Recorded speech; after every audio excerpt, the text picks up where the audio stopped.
vraiment avec un immense plaisir que je vous retrouve ce soir en direct du stade de Verrier Village pour suivre cette 8e journée de 2e Ligue interrégionale du groupe 1 qui va opposer le FC Verrier Sport au FC Collet-Bossy. A noter que cette rencontre est arbitrée par monsieur Julien Roder qui est assisté de messieurs Freddy Higuera et de Zrinko Perscalo. Alors Jérôme Battardon qui a placé son mur. Attention, un ballon qui revient, Ouattara la frappe et magnifique arrêt. Quel réflexe là de Jérôme Battardon qui rentre très bien dans son match. Et ce sera donc le premier corner de cette partie en faveur de Collet-Bossy. Oui, effectivement, l'entraîneur Raphaël Del Rosso là, qui est juste à côté de nous, l'entraîneur du FC Verrier Sport, est d'accord avec moi, les ballons sont perdus beaucoup trop tôt par son équipe. Et voilà, un nouveau coup franc en faveur des Chevaliers.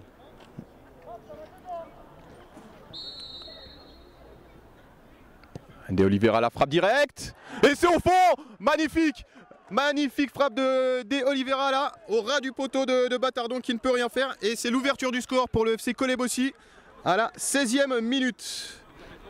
Alors magnifique coup franc là, botté par De Oliveira. Alors Ouattara qui lance Kevin Ayer là dans la profondeur. Alors attention, Kevin Ayer, il va très vite. Magnifique, magnifique là, Ricardo da Silva, le capitaine du FC Verrier Sport là qui vient vraiment sauver son équipe sur ce tacle. Il fallait pas se rater là, c'était le dernier défenseur. Alors, attention, corner sur le côté gauche, début du FC Verrier Sport. Et c'est Jonas Martin qui peut dégager. Wana SND au duel. Oula, avec Kevin Ayer qui se retrouve par terre.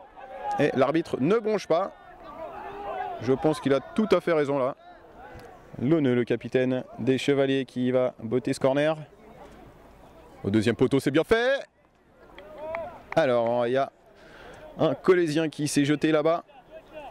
C'est Kevin Ayer, le numéro 10, qui a tenté de toucher ce ballon. Il a été trop court. Alors effectivement, là, du côté de Verrier Sport, ça fait plusieurs fois qu'on demande du rythme. Alors pour ça, il faudrait arrêter de discuter. Et un ballon qui va directement là dans les bras de David Fontaine.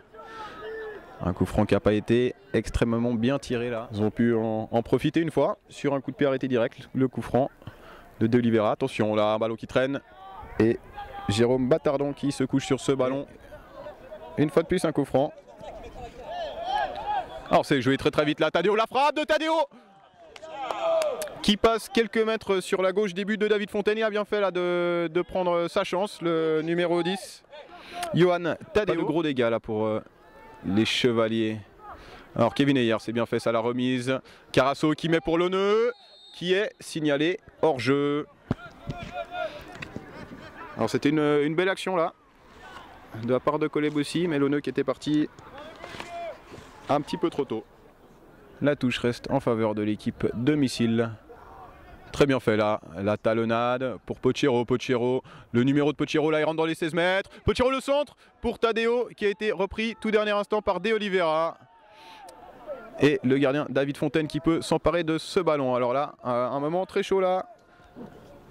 Première grosse action vraiment pour Verrier Sport. FC Verrier Sport et plus particulièrement de Martin. Ouattara, attention, il a éliminé un joueur là, Ouattara. Il peut remettre pour Carasso, attention Carasso qui est dans l'axe, la frappe de Carasso. Et très bien capté, une fois de plus, par Jérôme Battardon qui est très bien à son affaire là, en ce début de match, mis à part ce but concédé. Ouattara qui fait un magnifique contrôle de la poitrine et qui met sur... Alors le centre, le ballon qui passe tout le monde, Kerouédan qui peut récupérer tout de même. De Oliveira.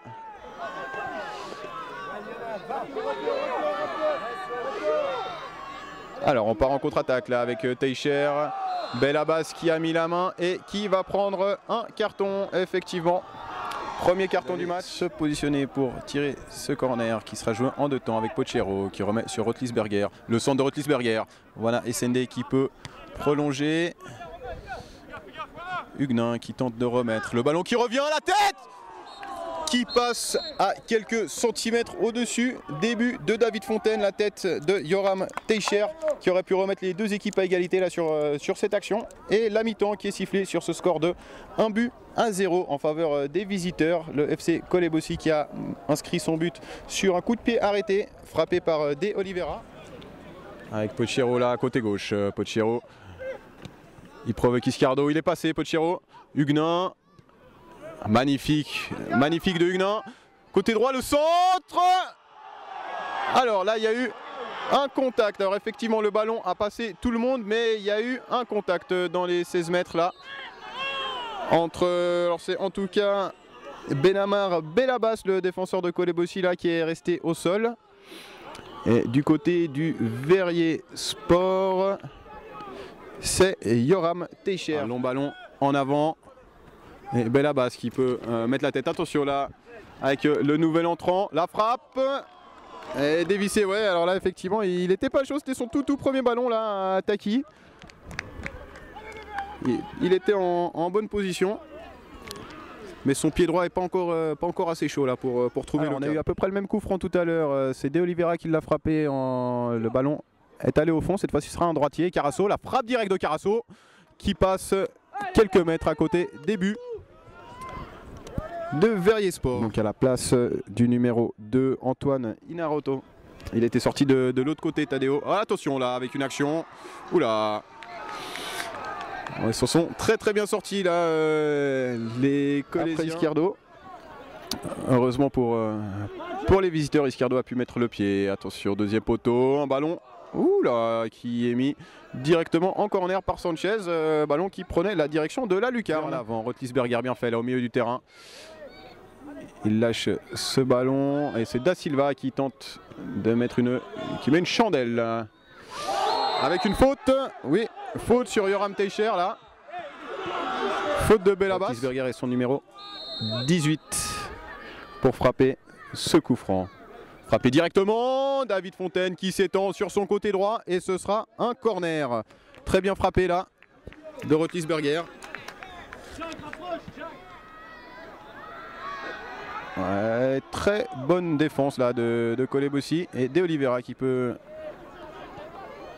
envoyer son équipe de l'avant. Launeux, magnifique là, extérieur du pied pour Carasso. Alors attention là, Carasso il rentre dans les 16 mètres. Carasso, il s'effondre pas, Carasso la frappe. Le ballon qui est renvoyé et Martin qui va pouvoir s'en sortir. Alors très bien fait là de Carasso, il aurait pu plonger dans les 16 mètres. On avait vu qu'il y avait eu un petit contact, il aurait pu jouer ce penalty. Il a préféré aller jusqu'au bout et jouer. C'est très bien fait. Et attention là, Hélin côté droit. Hélin la frappe, ça passe sur la gauche. Des buts de Batard. La défense qui peut s'interposer. Un ballon qui arrive tout de même à Sanchez là qui va prendre son côté droit. Sanchez qui prend Martin de vitesse. Sanchez le centre. Oh là là, magnifique. Hélin qui avait tenté un ciseau et il a été repris de justesse. L'attaquant colésien. Très bonne défense. Alors longue touche. Destination de Hélin. Et c'est Ayete qui a pu prendre ce ballon, qui peut mettre sur Launeux. Launeux seul face au gardien.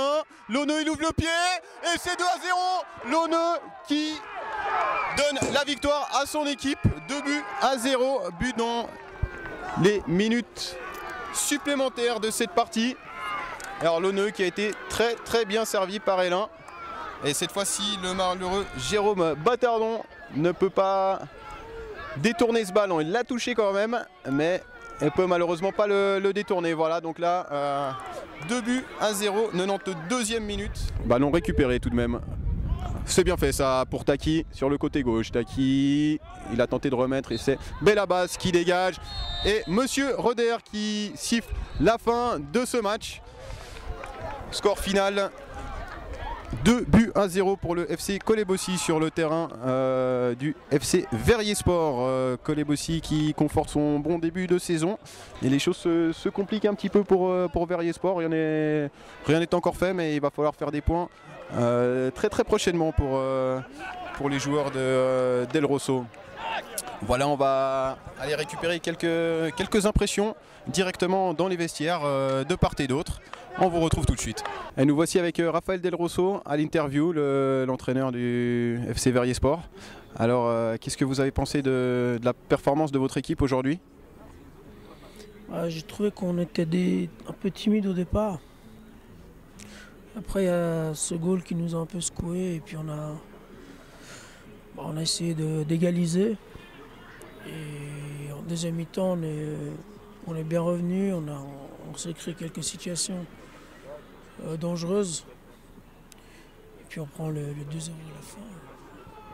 C'est triste, mais c'est le foot. Il faut qu'on travaille plus, il faut qu'on soit plus aiguisé. C'était un match difficile, on savait qu'on allait jouer contre une grosse équipe de collègues qui joue au tableau depuis plusieurs années, donc on s'est préparé en fonction. Mais ça n'a pas tourné pour nous, il marque un goal assez tôt sur coup de pied arrêté. Et après on a couru derrière le score et quand on joue contre des joueurs expérimentés, ils savent tuer le match et brûler un peu, avoir des temps morts. Et après c'est difficile pour revenir et on prend le deuxième goal à la fin, qui est un peu anecdotique. Mais voilà, c'est une défaite, c'est la 4e de suite, ça devient compliqué, on va essayer de rebondir la semaine prochaine. Alors justement, est-ce que vous avez vu une différence, en tout cas au niveau du jeu, dans votre équipe entre la première et la seconde mi-temps? Est-ce que ce que le coach a pu vous dire à la mi-temps a pu être appliqué? Le coach il nous a demandé de jouer, de faire tourner le ballon en zone 2, donc au milieu de terrain, pour essayer de trouver des espaces parce qu'ils nous ont attendu assez bas vu qu'ils menaient au score. C'était difficile d'aller jouer plus haut vu qu'ils étaient hyper compacts et ça jouait vite en contre. Donc on a essayé de jouer un peu plus haut, on a joué un peu long, un peu trop long, un peu trop facile pour eux derrière parce que c'est des grands gabarits et on a essayé de pousser et après on a pris le deuxième en fin de match, quoi. Ouais, effectivement, comme vous dites, vous avez essayé, en tout cas ça s'est vu, il y avait la volonté.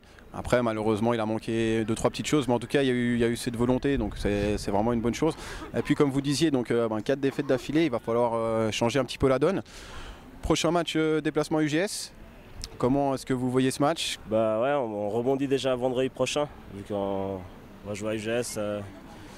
C'est encore un derby, c'est un bon match pour rebondir, pour prendre les 3 points et pour sortir de ces 4 défaites et d'essayer d'avancer dans ce championnat parce que ça devient un peu problématique. Là, on a 4 points, le championnat il avance, il faut qu'on fasse des points avant la trêve pour ne pas se retrouver comme l'année passée où on était vraiment limite. Et après ça devient dangereux, tous les matchs un peu c'est des matchs à 3 points et on n'a pas envie de jouer avec le couteau à travers la gorge dès la reprise en mars, quoi.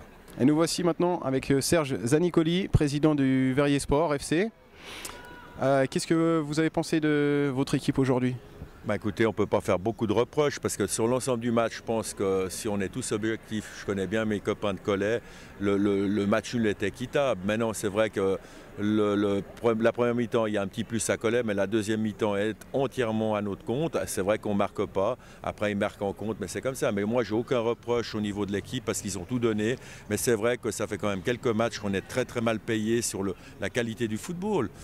Parfois, le foot, c'est comme ça, mais c'est vrai que c'est triste aussi pour le groupe, pour le travail. Mais je suis malheureux pour eux, voilà, c'est ça qui m'attriste un petit peu. Et puis comme vous le dites, sur ces 3-4 derniers matchs, est-ce qu'il y a une chose vraiment qui manque à cette équipe? Une chose bien précise? C'est sûr, c'est les buts. Ça veut dire qu'il faut qu'on marque. Là, on a eu pratiquement 40 minutes, un peu de possession de balle en deuxième mi-temps. Et on a des occasions sans les avoir. Mais c'est vrai que ce qui manque, c'est vrai que malheureusement, on dit pour marquer, c'est presque des coups francs ou des pénaltys ou des corners. Mais c'est vrai qu'on n'a pas ce potentiel d'avoir un buteur, d'avoir des choses là. On ne concrétise pas nos occasions. On n'en a pas beaucoup. Mais c'est ce qui nous manque, c'est ça. Et puis alors, comment vous voyez la suite de cette saison? Écoutez, de toute façon, il faut travailler. Je crois qu'il ne faut pas jamais baisser les bras. Je crois que maintenant, je pense qu'on n'est pas à la rue parce qu'on n'a jamais pris, entre guillemets, de grands scores. Dardagnan, on a fait un très très bon match. On a fait 2 lattes, un but annulé sur hors-jeu, entre guillemets. Mais il ne faut pas baisser les bras, travailler. On a 4 points, mais je trouve qu'on a des écarts contre certaines équipes qui sont énormes. Mais au niveau qualité de foot, non. Mais c'est la loi du foot. On va travailler, on va continuer pour se maintenir. Puis voilà. C'était une très bonne victoire. Il y a 2 matchs. On prend une correction contre Mérin, ouais. On confirme, on fait un bon match contre Aigle et là on confirme le bon match contre Aigle avec cette victoire 2-0. Oui, donc effectivement cette déconvenue contre Mérin, vous êtes vite remis dans le bain. C'est un peu la force de votre équipe cette saison? On a fait 2 bons matchs qui ont suivi Mérin, donc ça prouve qu'on a du caractère et qu'on a su réagir après cette claque. Et puis donc prochain match, vous recevez Plan-les-Ouates? à la maison. Là, pour l'instant, vous collez bien en tête du classement. Quel est l'objectif pour ce prochain match? Bah, c'est les 3 points. On va essayer de faire deuxième victoire de suite, pas lâcher le haut de classement et puis garder ce groupe de tête. Le haut de classement, c'est vraiment l'objectif cette saison? On a l'équipe pour jouer le haut de classement. Et notre dernière interview avec Jérôme Kerwaidan, joueur du FC Coleb aussi. Jérôme, bonsoir, merci de répondre à vos questions. Comment est-ce que vous avez vu ce match de l'intérieur? Vous étiez en plein centre des débats, là, milieu de terrain. C'est vrai qu'il y a eu énormément de contacts, ça s'est joué plutôt au milieu du terrain. Comment vous avez senti ce match, vous? C'était un match assez intense, il y avait pas mal de duels. La première mi-temps, ça s'est plutôt bien passé, on a 2-3 occasions, on est bien rentré dans ce match. On a bien été aussi aidé par le but de Raphaël sur le coup franc. Donc après, dès qu'on mène au score, on a essayé de rester bien en bloc, de rester solidaires les uns les autres. Et puis la deuxième mi-temps, c'est vrai que c'était un peu plus difficile. On était peut-être un tout petit peu moins bien en place. Mais ce que je retiens, c'est qu'on n'a fait aucun cadeau, que les occasions, ils se le sont créées eux-mêmes. Et puis au final, ils n'ont pas marqué. Puis après, nous, on a pu procéder par contre. Et puis au final, ça fait 2-0. Alors effectivement, on a vu avec les autres personnes qu'on a pu interviewer que effectivement, ils étaient un petit peu tous d'accord qu'il n'y avait pas une grosse différence entre les deux équipes ce soir. Est-ce que c'est aussi votre avis? Non, c'est vrai que la différence elle était pas énorme. Au niveau de la combativité, je pense les deux équipes ont beaucoup donné. Après, c'est vrai que, comme j'ai dit, on n'a pas fait de cadeau. Et comme le président de Verrier l'a justement dit, il leur manquait peut-être un attaquant pour faire la différence, ou il leur manquait un petit plus. Et nous, on a su combler ça par une intransigeance en défense. Et on était, comme je l'ai dit, on était très bien en bloc. Et puis après, nous, on a eu un peu de réussite des fois, les ballons passent devant les buts. Mais la réussite, je pense, elle se provoque aussi par le placement, l'expérience. À la fin, par exemple, quand Sam il est tout seul et puis il est placé au bon moment, au bon endroit pour dégager le ballon. Et je pense que ça fait partie aussi du foot et puis ça nous apporte le résultat qu'on a eu ce soir.